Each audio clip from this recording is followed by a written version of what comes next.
Hi everyone, it's Christina here from Family Health Naturally. I hope you're having a beautiful day. I'm here with my beautiful friend Laura. I feel really privileged to be able to call her a friend.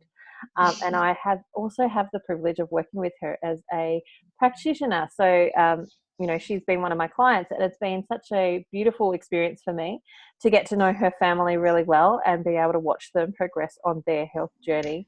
And it's such an honor to actually be able to walk that journey with you, like to be a part of that experience with you. So welcome. Thank I hope you. you're having a good day. I have been. It's beautiful and sunny up here in Queensland. So I've been at the park with the kids and in their t-shirts and shorts, getting some vitamin D. Lucky you. The sun is out, like I'm literally looking out my window. The sun is out today on one of the rare occasions that we're getting sun in winter. That's warm. Because sometimes we get sun in winter in Tassie, that's actually freezing cold. It looks like it's going to be warm, but it's totally freezing. That's true. So spring is in the air down there. Oh, I can't wait for spring. I'm like bursting for spring to come and take place. Yes, I bet. So, thank you so much for coming today. You're welcome. How about we start by you sharing why you guys started GAPS in the first place? Because you've got a pretty amazing story. Yeah, absolutely. So basically, I have 3 young children. My eldest is a little boy named Eamon, and he is now 5 years old. I have a daughter named Amity. She's 4 years old. And I have a little girl, Vera, who is 2.5. So 3 and 4 years. Yeah, so they're all 18 months apart, my kiddies. So they're all close. So they're either best friends or arch enemies. They can be either 50 times in one day, so it's good fun. Yeah, keeps you on your toes. Absolutely. Basically, I had been struggling with my son Eamon for a very long time. It kind of happened, I was already pregnant with my daughter Amity when it started. So he was 1 year old, just turned 1. He wasn't far into his 1 year old stage. And I remember it very clearly. We were down at a shack at Anson's Bay in Tasmania with my family. And he, up until that stage, had been a fantastic eater. He ate everything we placed in front of him. He was a happy boy, delightful to parent. That's why I ended up pregnant so quickly after him, because I thought, this is so easy. Like, why not just have another one? You've got this down.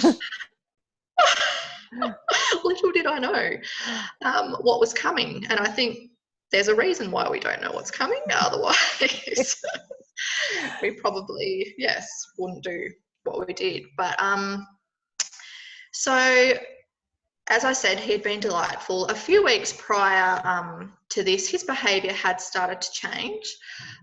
He was becoming less happy in himself, really needy, snotty all the time, generally unwell and crying a lot. Yeah.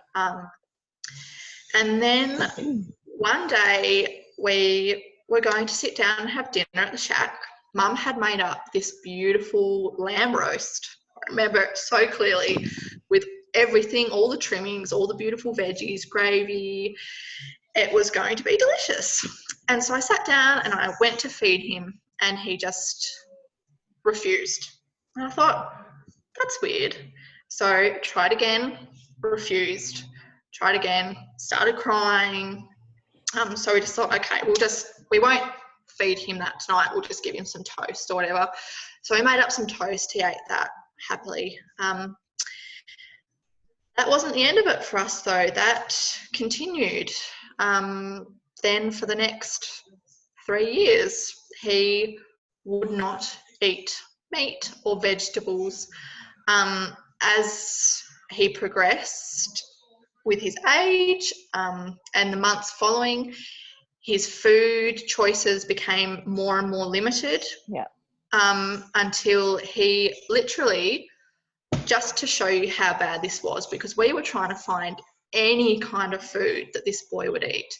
We would take him to McDonald's to try and get some meat into him by buying him chicken nuggets. Yeah. He would not even eat the chicken nuggets from McDonald's. We would take him to fish and chip shops.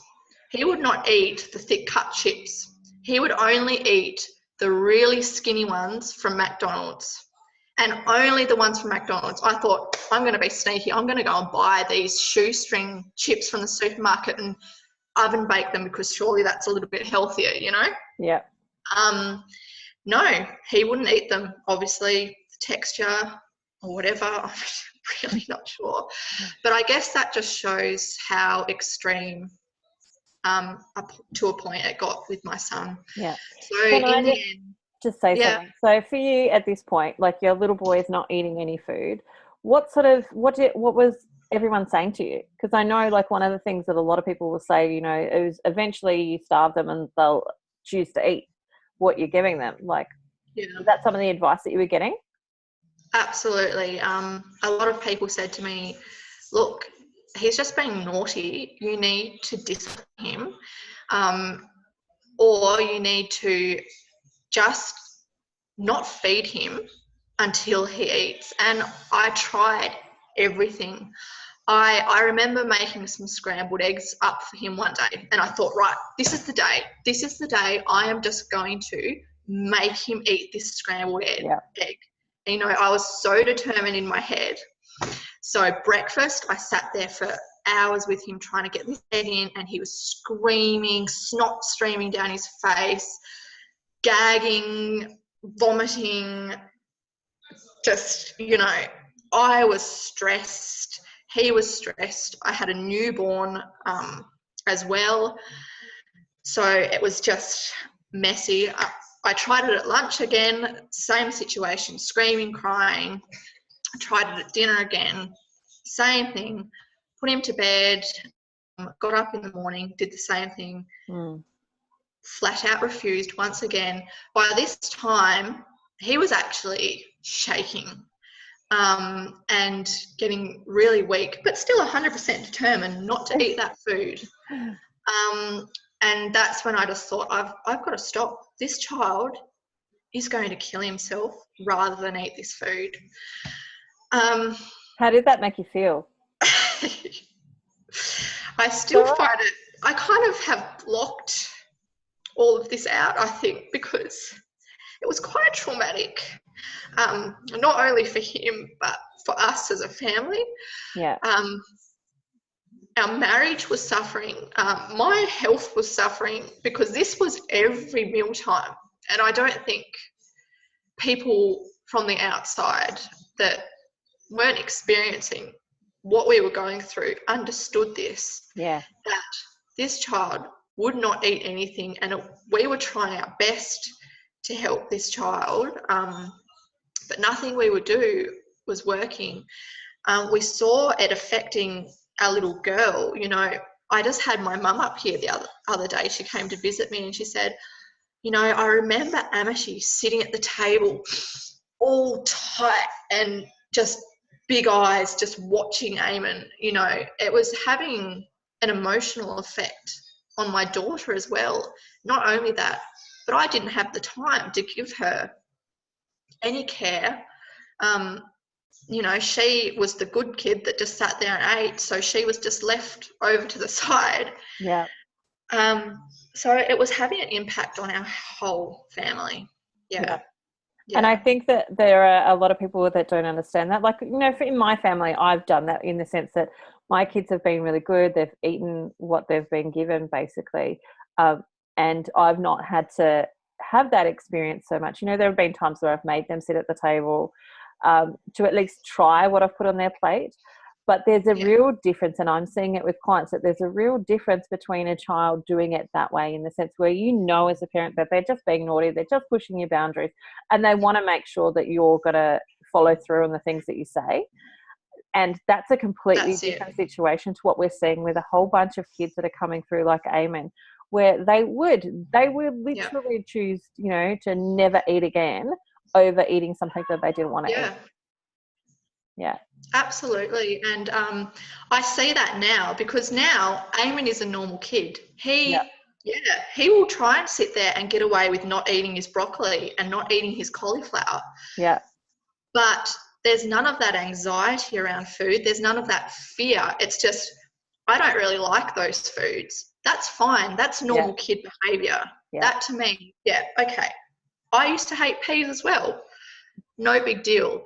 But this was scary. And, you know, I remember taking him to my doctor, and he said to me, he's just been a picky eater. He'll grow out of it. And I remember saying to him, and, you know, this is when I didn't have any clue. I was just desperately searching for anything dark, just trying to grab hold of something. And I said to him, this is not just picky eating. This is more than picky eating. I need help. And so he said, okay, I'll send you to a dietitian. So I said, great, good, just get me to stop. So he sent me to a dietitian, and she, you know, said, you know, what's this kid eating? So I gave her a rundown. He eats Milo, he eats white bread with Vegemite. He eats some cereals, like Just Right, you know, all those ones with sugar he would eat. She said, okay, that's great. Give him lots of Milo, lots of those cereals and things, because at least they've got some vitamins added to them. So at least he'll be getting some vitamins. And I just thought, is that all you've got for me? Like, just keep feeding this? Because I was seeing my son get progressively sicker. You know, he was very prone to infections. He was very prone to illness, and he also, his hair was getting all crackly and dull. And he was dull. He was pale and wasn't putting on weight. And I thought, this child is ill. You know, he's not a well child. I was looking around. I was seeing children that ate, and that was actually really hard for me. I found it really hard to see my sister-in-law's children sit there and eat a meal while my child sat there and screamed and threw himself around. Like, so many times I would go home to my bed and just cry and cry and cry and just pray for some kind of help. And I felt kind of stupid, because and to people out there, they were like, there's so many bigger issues than this in the world, than a kid not eating, like, get over it kind of thing. But it was like, this is changing my child. He's not what he used to be. And, you know, that was really 2 seconds. Stop. 2 seconds, sorry. Go for it. So while Laura is just quickly fixing some stuff at home, like this, the picture that Laura is giving us now is not something that is completely uncommon. I see it all the time in clinic, and I'm seeing it a lot, over and over with my own clients as they come in, you know, children who are not eating. But also, it's not just that they're not eating, it's that the food that they are eating is not contributing to their health and well-being. And, you know, as parents, we want to provide the best nourishment that we possibly can. And we know, like we just know from the research that the best nourishment is actually going to nourish our kids and help set them up for the future, which is kind of what you were hoping to achieve, Laura, you know, to give your son the best he could, to actually have the choices to nourish himself into the future. Yeah, well, absolutely. And I think it had got to a point for me. I'd been to doctors, I'd been to dietitians. He was on this nutritional drink called Pediasure, which was just more sugar into his diet, which was just making him sicker. We were not seeing any improvement. I'd been to St. Giles. They had no answer for me. You know, they didn't sit there and say, your son's autistic or your son's, you know, anything like that. They couldn't work out why this child wasn't eating. They sent me to get checked for tongue ties because they said, this is why he isn't eating. He's got a tongue tie. I go to the dentist, no tongue tie. So each step of the way, I just felt like I was getting no answers. I'd get my hopes up like, yes, this is it. And then just get it shattered. And I remember Googling like just what to do with kids that won't eat and is there any help? And, you know, I was looking at clinics in Melbourne where you take children with eating disorders, you know, all this kind of thing, because I just thought, I need to do something. This is, you know, I was just desperate. I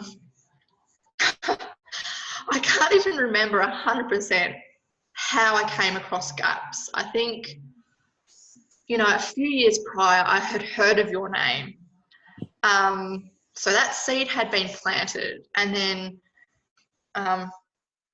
I'd been working on my own health for various reasons, and the whole thing of broth came up, and then my friend told me about GAPS and how it had helped their children with eczema and autism type behaviours. And I remember her saying that, and I was just like, so what do I do? I'm starting tomorrow, because I was that desperate. I was willing to give anything that possibly might work a go. Yep. So that's how we ended up with you, Christina. Yeah. I remember you contacting me and you were like, my mum's going to pay for us to have this first lot of stuff with you, so hopefully it'll work. Yep. Oh, man. And I was just saying to her the other day, Mum, I'm just so thankful that you did that for us. You know, you got us started on this journey. And I've got my son back now, all because we did this, you know. Not only my son back, but my whole family is just so much healthier, which I'm just eternally grateful for. Yeah. Yeah. Before we started the call, you were showing us about how like you your book that you were taking notes in. So with clients, I always get them to try and keep a book of what's going on for them, so that we can kind of assess what's happening, you know, what foods might be making a difference, and all that sort of stuff. And you had written yours as Eamon's GAPS log. Yep. Eamon's GAPS log, Eamon's eating. So you started it with totally just Eamon in mind, but what happened from there? Well, look, you know, we always said if we're going to do it for Eamon, we're all going to do it. My husband had been having some health issues. He had severe eczema behind his knees, a really bad irritable bowel syndrome. Every time he ate something fatty or alcohol or anything like that, he would just be on the toilet all night. Really low energy levels, just didn't want to do anything, wasn't enjoying life. Yeah. You know, I think we'd both been battered by dealing with Eamon. So we kind of thought, wow, he needs it too. And then Amity, you know, she had some eczema. Vera had some eczema. I had always struggled with anxiety, depression type things. And so we just thought, right, we've all got to do this. And we quickly found out when starting GAPS intro, wasn't Eamon that was the sickest. It was all of the rest of us that he was just the one making the most noise. He was the one that was just exhibiting all these things, making all the noise, and ours was just all bubbling away there, obviously. And we quickly got a good lesson in, wow, we all need some serious healing. Yeah. So it's been such a long time since you guys started GAPS, so that, you know, my memory is a little bit foggy on some of the beginning elements. But like, you know, you've got Eamon, he's not eating any food. You come to me and I tell you to start doing broth and a whole bunch of other things. What was the first steps for you in getting him to actually eat the food? Yeah. So we started off pretty slowly. completely, first of all, cut out all processed foods. So that was bread gone, which he had lived off for 3 years. That was cereal gone, that was sweets gone, that was just everything that he had lived off gone. Yeah. We changed everything to coconut flour baking or almond meal baking. So I was making a lot of muffins. I was making a lot of bread type things. Yeah. That was our first aim with Eamon, right? Was to get him to eat. Exactly. That was our first aim. And that's what I remember you saying to me, just change these things first. We'll build up that broth, which is going to be the healing, the healing blocks that he needs. But just start slowly. And so that's what I did. And I mean, I got kefir into him. He was having kefir yogurt, and he was eating, still a lot of fruit and those kind of things because that's what I could get into him. Yeah. Because obviously his body was like, okay, I need something sweet, so I'll eat fruit now. Yeah, sure. Yeah. But I read in here, and it just reminded me the other day. It was day 2. So we did 1 day of just the coconut flour stuff instead of bread. On day 2, he got up in the morning and he looked sick. And I thought, oh no, he's coming down with something. And he came out to me and said, Mum, I just don't feel well. I just really feel sick. And I thought, okay, you need to go back to bed. He was running a bit of fever and he was just grey. So I took him back to bed. And may I just add here, this was a child that since he was, I think, 1, he had dropped sleeping. He just did not sleep during the day. He just would run around hitting walls, not realising he was hitting walls. He would just, just not stop. I put him back to bed and he slept for 4 hours. And I thought, what is going on? He's really sick. But he woke up after the 4 hours and he was fine. And I remember messaging you and just being like, what is going on? I think he's really sick. And you're like, oh, no, this just sounds like he's having some pretty big die-off. And he really was like this little child coming off drugs, like an adult coming off something that they've been addicted to, because he had been addicted to the sugar and the breads and things. That was, what his body was using. So that was amazing to witness that. I think that's a good point too, Laura, is that a lot of parents don't actually understand how sick their child is until they actually take out some of these sugary, processed foods, and then they see their kids go through die-off or detoxing, and they go, oh my God, they were really sick. Yeah, that's it. And it makes you really realise how bad the situation is, but also get excited thinking, okay, hang on, I think we're actually doing the right thing here, seeing those positive little things. And after he had that, his behaviour did get worse. Tantrums ramped up. He was pretty hard to deal with, but I started being able to get a few sips of broth in, just a couple of sips. And then I started making jellies, and I started putting broth into things like smoothies and stuff, and just trying to get this food into him. Doing the whole ninja thing, like totally ninja broth in there any way, shape or form that you can. Exactly. I remember blending up avocados and just like tipping a tiny bit of broth in and putting cacao powder in and honey to try and make this, appealing.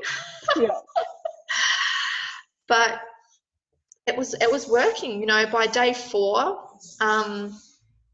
I was getting 6 sips of broth into him, and I'll give him a reward straight after. So I was using, in the GAPS book, it talks about, how does she say it?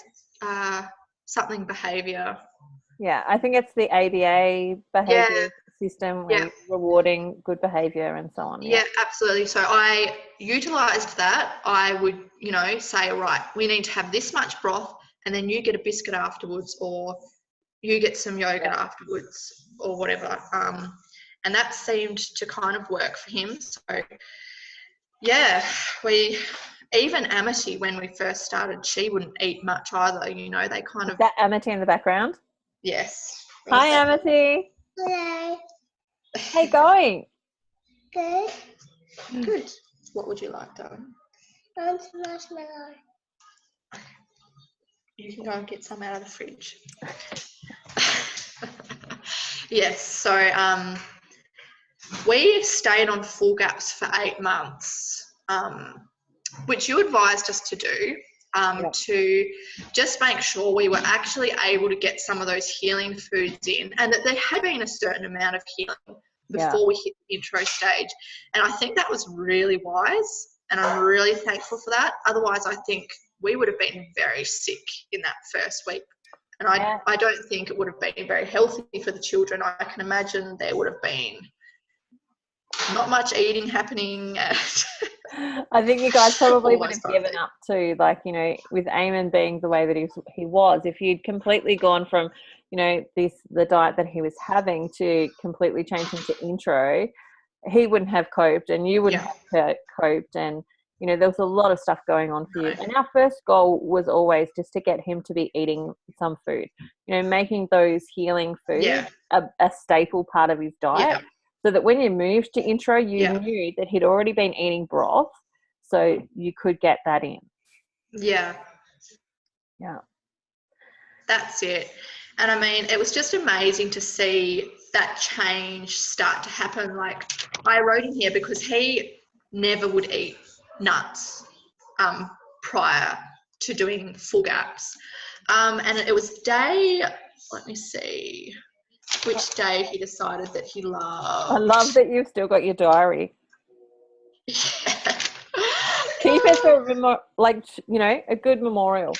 Memory. Oh, that's it. I'm going to keep it so I can show them one day with these kids. This is what we did. This is what we put you through. Well, this is what you put us through. That's it. I was reading it somewhere before, but I can't find it now. But it was just really interesting to see, slowly, his body was like, I actually think I like the look of that, instead of it just being pure fear and terror, So that's what kept us going as parents, this journey. Each and every positive we saw, it was just like, yep, we can do this. Come on, guys. We can get through this, because do we want to go back to where we were? Yep. Never. Never. I don't want to go back there. I remember in the Facebook group you'd shared a video of Eamon totally petrified of chicken. And then, a couple of months later, all of a sudden he's sitting at the table eating chicken, and there's you and Sam. You can almost audibly hear you guys in the background just about crying that he's eating a piece of chicken. Oh, I don't think I'll ever forget that moment, just the sheer amazement at this little boy just looking at this chicken, and you could see I don't usually like that, but it looks really good. But how can it be good? Because I've hated that for forever, And then just Eamon, do you want to have a few little nibbles? And he was like, no, but I'm going to pick it up anyway. It was just amazing. And then just the tiniest little nibbles. And then he had those few little nibbles, and you could just see this just amazement wash over him. And he was just like, this is the best thing I've ever tasted.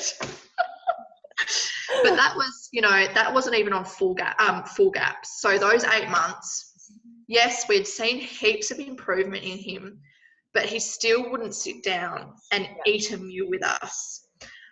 So I think it got to that 8-month mark, and I thought, I'm ready to plunge into this. I'm ready to give this a go. A little bit apprehensive about taking the plunge. Totally. But I knew that I had to do it, because otherwise he was just going to be stuck in this middle ground. I wanted him to just go forward even more. So it was when we started intro that he started eating meat. Obviously it gave him that little bit of extra healing that he needed and cleared his brain a bit more to be able to think clearly. So exciting. It is so exciting. Yeah. So I'd love you to share some of the tips that you had for getting Eamon to eat, because that was a challenge to start with, you know, when it came to getting broth into him and so on. Yeah. There was a Absolutely. little bit of resistance still from him. Yeah, there was. You've got to be determined. You know, as a parent, you've got to think, this is what we're doing. I want to reach that end goal. So whether or not they want to do it, we are doing this. Have a goal. I want to get this many sips of broth in. You know, don't go too far. Don't go, I'm going to get this whole bowl of broth in. Just think, right, we're going to start small. Let's get a few sips of broth in the first day. Let's get a few more the next day. You know, build up. Have your strategies. Follow the book where it talks about utilising, you know, the behaviour strategies and use it, because it really works. You know, okay, you've got to eat this much and then you can have a biscuit, or, you know, a reward that you know that they'll love. I know it also got to a stage where, you know, he was eating the broth, but he would not eat it himself. No, that's not even true. He wasn't really eating it. He was still throwing tantrums and stuff about it. So we put on the laptop in front of him and said, okay, we're going to put on a show for you, because he loved Thomas, he loves trains. But you need to eat the broth. I will feed it to you and you watch. As soon as you stop eating, though, Thomas goes off.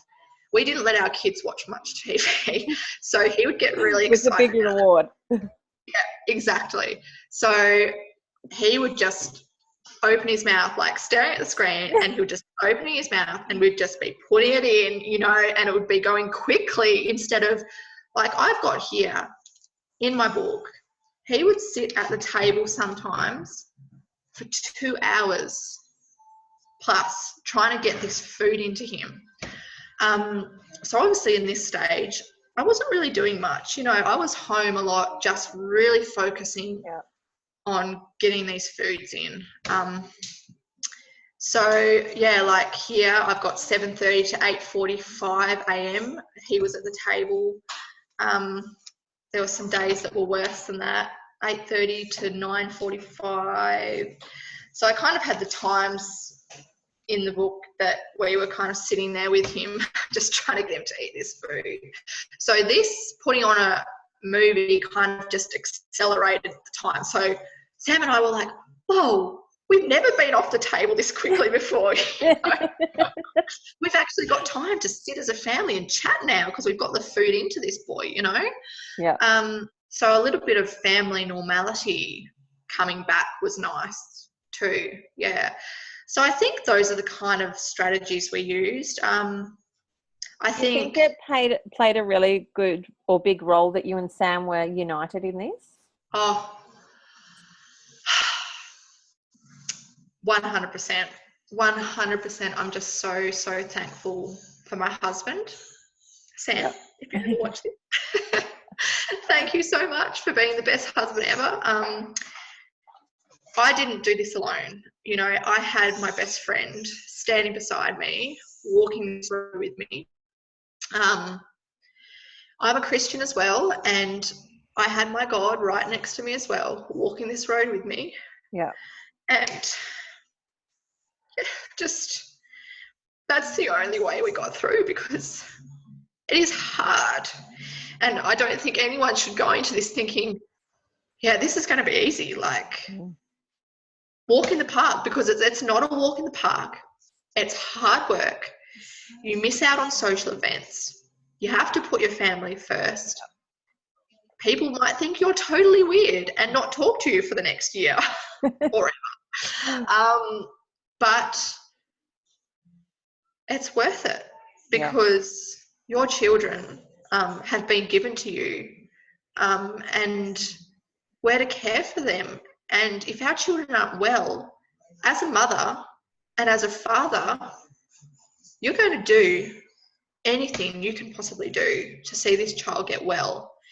And I think that's what we were willing to do, and we were willing to walk this path together. And, you know, there were days when I would just flop on the floor or on the bed and cry, saying, Sam, I can't do this anymore. It's too hard. You know, I'm exhausted. I've got nothing left in my tank. Still knowing that you've got to go out in the kitchen and cook another 5 meals and clean up the kitchen, and it's 11 p.m. at night. You know, you push yourself to the extremes. But man, it makes you grow. You know, you grow as a person. You're refined as a person. You're refined as a family. You become closer. You learn to rely on each other rather than trying to give your responsibilities of parenting to everyone else, because this is a path you have to walk alone. Yeah. Because most people are going to be willing to help you in it. So you learn a lot and you become so much stronger for it. So in that sense, I'll do it 20 times over. Not that I'm going to do it again anytime soon. But for that reason, the growth I've seen in my family, it's a beautiful thing. And that working together, that teamwork, it's awesome. And having those victories, and seeing the beauty of your children becoming healthy, and your husband's eczema after 8 months just disappearing and never returning, and just feeling really healthy. It's a beautiful thing. Yeah. I remember there was a point in the journey where you were sharing with me about how, oh my goodness, this is who Eamon is. Like, you kind of got him back. Like, yeah, I've got this beautiful little boy. Beautiful little boy, and he really is. He's smart, he's kind, he's gentle, he's calm. Apart from when he gets excited, he still has the ability to, which I think is actually a bit like me. I can get a bit like that, you know, if I'm excited about something, I can't sleep, and he loves life. He loves learning. He helps me around the house. He's just a delight, you know. We sit at the table. We're done dinner in 20 minutes, half an hour. We sit around. We talk about our day. We have this really beautiful time as a family rather than stress and crying and writing and, you know, it's just lovely. Yeah. Yeah. So, if you don't mind, while you were working with me and in the group, what were some of the things that you found the most beneficial for you with the program? Absolutely. Look, for us, I can't even put, like, you can't put a price to it. You can't put anything to it to describe how worthy I found each session, each time I talk to you, because there's so much that goes on that you don't expect, and you have no idea what to do. Even if you look through the book and stuff, things come up that there's not answers for. Health conditions come up in your other children that you weren't expecting. And to have Christina there to just guide us, like, okay, don't panic, Laura. I don't know how many times you said that. Calm down. It's going to be okay. Your husband's eczema will go. Trust the process. You know, all those kind of things. I would have given up months and months and months ago if I hadn't have had you there. And I was just saying to my mum, you know, we moved from Tasmania to Queensland, and in my head, I was like, right, we've got to stop. We can't do gaps. This is going to be too hard. We can't move to a different state, and we were going to drive up all together. And I just thought, no, this is impossible. And just having you there to be like, Laura, chill. Like, keep things simple, you know, go right back to basics. Don't try and add anything in while you're moving. Go on an aeroplane, get your husband to drive, you know, all these things that sometimes you just can't think clearly when you're in the midst of it, because you've got 3 children, you've got yourself, you've got your husband, we're all battling different health issues. I just couldn't hold that responsibility all in my own 2 hands, you know.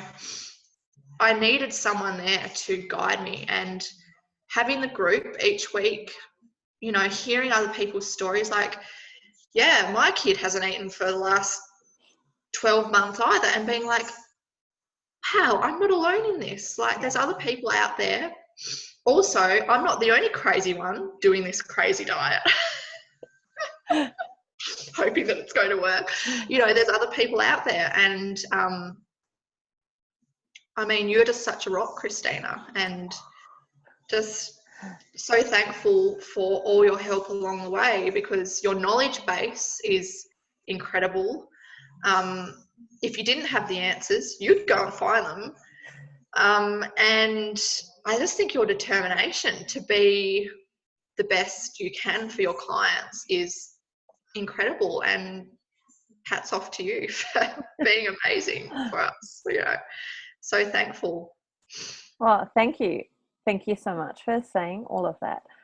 For me, like, I go, well, I'm kind of just the guidepost. You guys did the hard work. I wasn't in your house. I was just kind of cheering you on. You can do this, Laura. You've got this. Look, I'm a person that thrives off people giving me encouragement. You know, sometimes all it takes is someone saying to me, like, Laura, you can do this. You know, don't give up now. You know, look how far you've come. Like, you know, it. Because you can forget that. You can forget how far you've come amidst the journey, because it is sometimes so long, and sometimes it feels like you aren't seeing any good come from it. And so you think, how can I keep going? You know, how can I push on when I'm not seeing any positives? But and it's there is inevitably this period of time, and you guys went through it as well, where like you just can't move, you can't do anything else, you can't add in any more food, you just have to kind of sit there for ages. Absolutely. And I think that is the moment where people start to doubt the process. They start to think, is this worth it? Am I getting anywhere? What's going on for us? Is this some kind of crazy diet that makes you more allergic to food than you were before? Yeah. It's just ruined me. Yeah. But eventually you get it back in, right? Because I know, like, for you, eggs has been personally a big job to get in. Massive job. And, you know, if you tried to say that to the standard person, like, yeah, I've been working on getting eggs in for the last year, they'd be like, what? You know, but my body really struggled with eggs. And I didn't realise that until I started intro. You know, we used to live off eggs. But that is something I really struggled with. And we're a year and a half in now to intro. Yeah. You know, we're at the end of intro now. But only now have I managed to get them in. And it's not like I haven't been trying. I was trying all along the way, but my body would just be like, I'm not ready for this, Laura. You know, I need more time. I need more healing. And so I'd just back off, focus on something else and come back to it. And, you know, it's only been the last few weeks that I've been able to get them in. And it's been delightful, I'm not going to lie. And it was probably really, really challenging keeping them out. But I think that that's the point I kind of want to share with people and reiterate with people is that, and it's what I see a lot. And the reason I actually became a naturopath to start with was that I was seeing friends go along to practitioners and they were being told to cut out this, that, and the other, that they were allergic to that, but they weren't being told that there's a way to actually heal your body from that. Exactly. And that's, you know, for you, had we done a test and said, yep, you're reacting to that, you can't eat them, eat eggs again, like, you know, that's not the whole truth. The whole truth is that, yeah, there's a process that you can go through to actually re-heal your body so that you can get to the place of enjoying them again and having it as a healthy part of your life. Yeah, exactly. And yeah, I think this is what scares a lot of people off, is the fact that it takes a lot of willpower. It takes a lot of determination. And a lot of people aren't willing to kind of go through that process because it is hard. Yeah. And like, I get it. You have to be determined. And you have to understand too, I think there is so much involved in GAPS and there's so many reasons why you do things, and there's so many reasons and there's so many paths why it's going to lead, you know, to this. And unless you do that research and unless you understand it, it is going to seem like a load of hogwash. Yeah. You know, like, you can't go and heal your body. Like, that's a load of garbage. What are you talking? Detoxing, like, our bodies detox naturally. What are you talking about? You don't need to go and do all this extra stuff to detox, you know, all the kind of things we heard along the way. But just staying focused on that end goal, I think, is the biggest thing. Yeah. That gets you through. And I think too, the little results that you see along the way is what kind of keeps you going. Yeah. Oh, well, I know for myself, I feel like a new person. You know, I used to have brain fog. I used to be anxious beyond belief, hugely depressed, and I don't have any of that anymore. You know, I can do things like move to Queensland. I, once upon a time, would never have been able to do that. It would have made me a little puddle of anxiety on the ground. But I'm able to do those kind of things now because I have a clear head and I feel well. Yeah. And that just makes the world of difference for my family, for my husband, for everyone around me. I'm a more pleasurable person to be around. And that's what we want, right? It means more of the beautiful Laura can come out. That's right. Not crazy, Laura. We all have some crazy. It's all right. That's it. Yes, for my children too. So, yeah. So something I'd love to touch on with you, of course, is pie rolls, because I think I've just had maybe 5 messages this week of people asking me about pie rolls. And I'm like, oh, wow, you know. Wow. Laura is a perfect example of pie rolls, and, you know, H. pylori and all of the other stuff that you kind of went through on your GAPS journey. Yeah, absolutely. So was Eamon diagnosed with pie rolls as well? Yes, he was. Yeah, actually extremely high levels. I would have his tests here somewhere filed away, but I don't have them on me right now. Yes, he had extreme high levels and extremely high levels of heavy metals, copper being one of them. Yeah. Which was the same with myself. I had really high levels. I had to be on all these supplements. Like, I was on not just like a zinc tablet, I was on like 5 zinc tablets a day. And a special formula that I had to get made up by a compound pharmacist? A compound pharmacy, yes, which I'm not 100% sure now what that had in it. I've probably still got the bottle here, actually. A whole range of different things that your body lacks when you have pie rolls. But I went off all them when I started intro with your, you know, you watching very closely and guiding me with that. And I felt fine. you know, and I think with pyrroles and with all those kind of conditions, diet is so important. Yeah. You know, your body can't deal with that extra rubbish going in. It's already having a hard enough time dealing with normal stuff. So let's not go and add all that extra. And I think just cutting all that out and eating the way our bodies were meant to eat makes a huge difference with pyrroles. Yeah. It did in my case anyway. And I mean, it hasn't been easy. Like, I think for us, it was working out what is this underlying infection that is causing your body to not be able to utilize your foods. So that was the process with us. And, you know, we started at parasites and had to deal with a massive underlying parasite issue with us, which was good fun.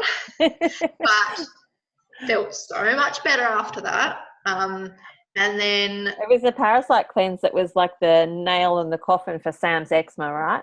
It was just like, after that, bang, that eczema just cleared up. So, and I think that there's an interesting point there, is that people might listen to this and go, well, I'll just do a parasite cleanse. But it's not just the parasite cleanse alone that worked for him. It was the whole lead up before that of all the gut repair that you'd been doing with intro, full gaps, and then of course intro, and then the parasite cleanse came, and that was, you know, that final nail in the coffin. But you had to do all the other stuff first. And that's what I say to clients, because they jump in, they go, I know I've got a parasite, I just want to get rid of it. And I'm like, that's really great that you want to get rid of it, but if you get rid of it now, it'll just come back. Yeah. And you're probably going to feel worse, you know, by getting rid of it if your body's still needing those there to mop up the heavy metals. Exactly. And that's what happened for my husband. You know, for him, I'd put him on a parasite cleanse before I really knew any of the stuff about, you know, parasites being there for a purpose. And I'm like, well, we know you've got a parasite, let's just get rid of it. And he got the sickest he ever did when we were trying to get rid of his parasite. And of course, that was a big indication. Let's stop this. This isn't beneficial for you. Let's come back to it later. Yeah, absolutely. So, yeah, that was really a great start, I think, in dealing with my pyrroles. And then, you know, I remember you one day talking about, you know, if you have lots of burping, and I was like, wait, it's not normal to have lots of burping? You're like, no. Because you know, I would just have reflux constantly, burping after eating, sometimes even not when I was eating, you know, I'd just be burping and it would hurt, and, you know, pains in the belly and stuff. And yeah, working out that, okay, we've got a H. pylori infestation here, and starting to work on that. And, you know, I think I've still got to work on it a bit, but just so much better than what I was. And just realizing that you don't need to live with this condition of pyrroles. Like, let's work out what is causing this. Let's get to the root of it. Just like everything, let's get to the root cause of the issue and deal with it. And, you know, it's not the easy route, it's the hard route, but in the long run, it's the easy route. You know, so I say that to people all the time, you know, when they ask about gaps, and I'm like, well, you've at least got to consider 2 years, like at least think about it for 2 years. And they're like totally freaked out. They're like, 2 years? Oh my God, that's like forever. Yeah. You know, when you compare that to, you've worked on it for 2 years with Eamon. You've got now this beautiful little boy that you love to be around and adore, like clearly adore.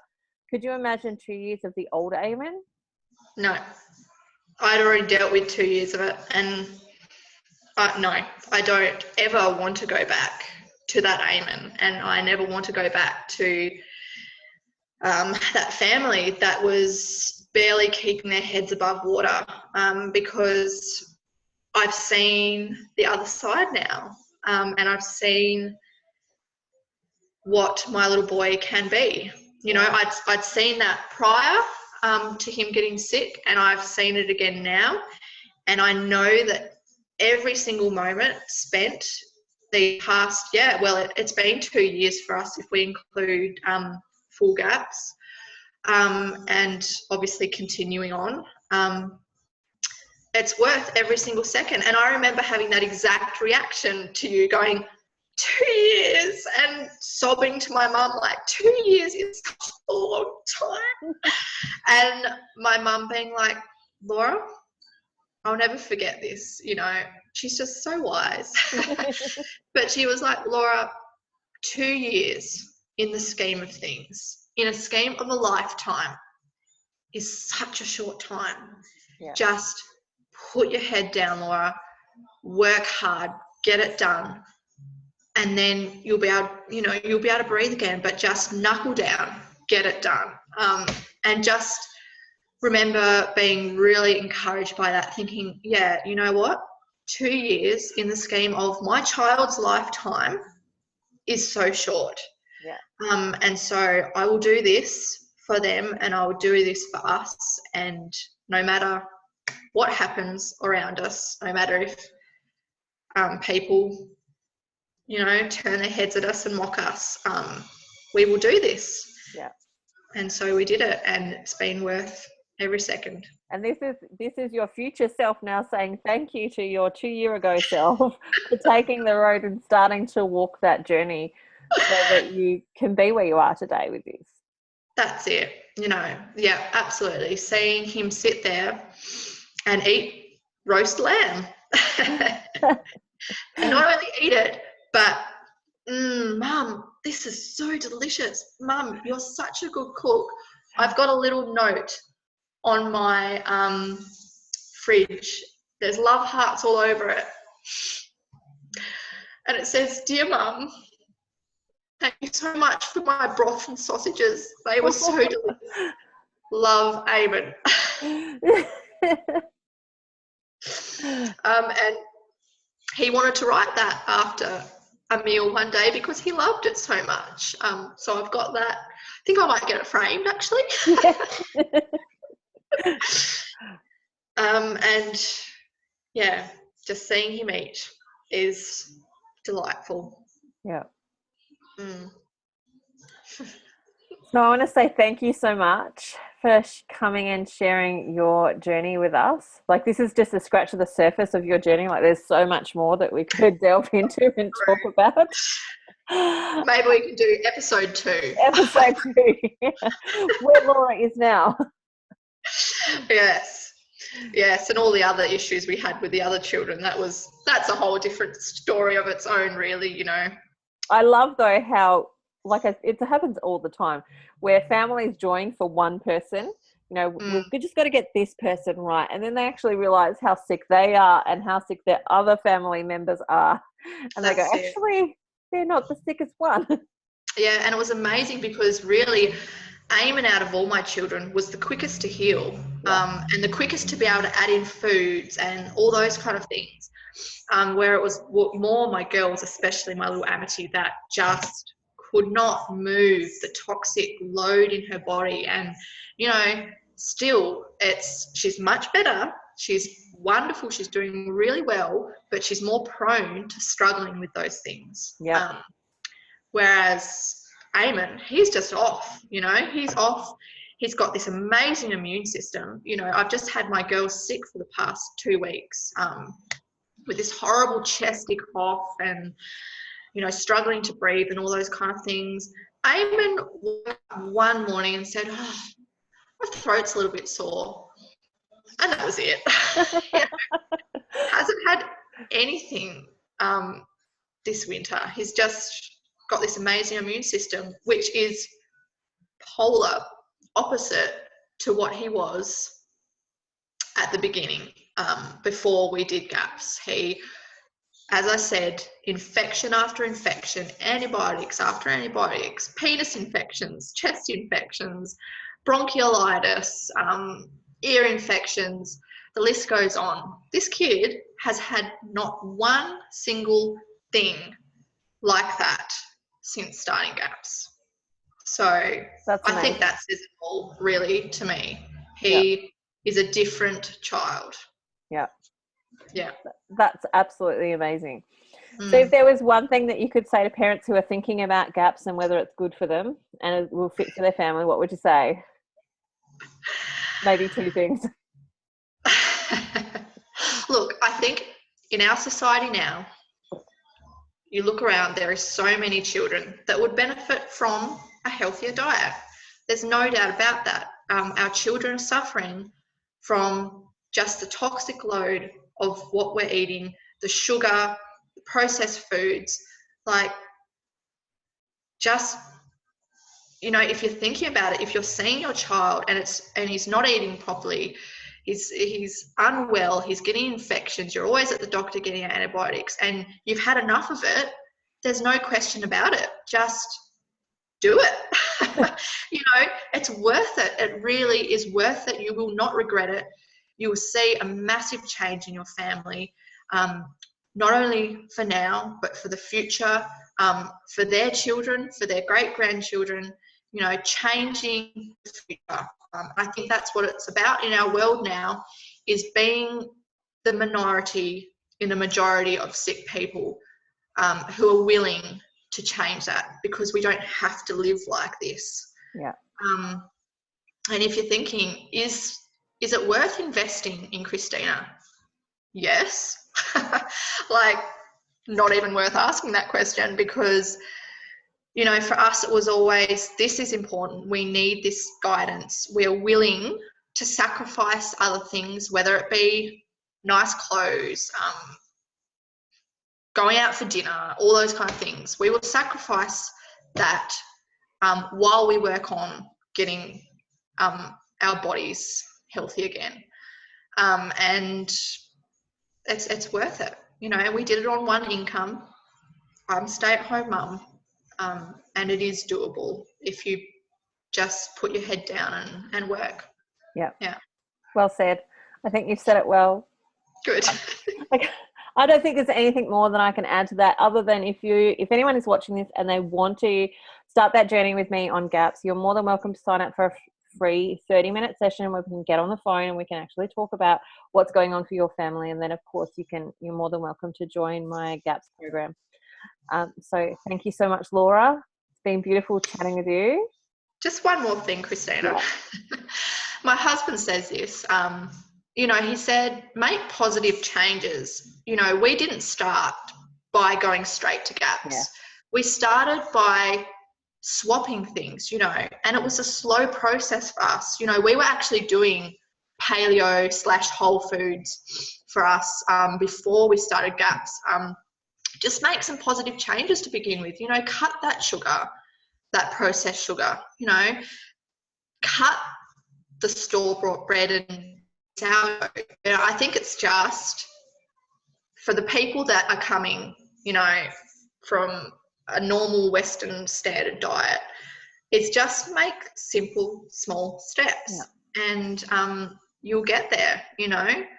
Give yourself time, because it is really confronting looking at gaps, and you have to go through a whole overwhelming stage where you're transitioning, where you're growing, where you're learning heaps, and like your brain just gets so full of stuff. Yeah, just start slow. If you're too scared to just dive in, start somewhere. Yeah. And that's where I talk to, you know, we have a number of people in the group who have been doing gaps or, you know, working towards gaps for a little while. Mm-hmm. And it's not that they've just jumped straight into it. It's that, you know, their families aren't able to straight away. And the first thing we do is go, let's just work on 1 meal a day. If all you could do would be 1 meal a day gaps, that would be a fabulous start. And you'd feel really good about yourself. You'd feel really confident with the skills that you needed to cook that food. And you gain as you go. And then you get to a stage where you're ready to do another meal of gaps. Yeah. And then, you know, you're 3/4 of the way done.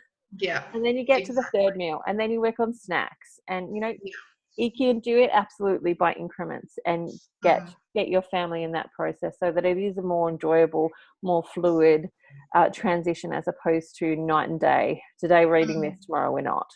Yeah, exactly. Yeah. I think that's so true.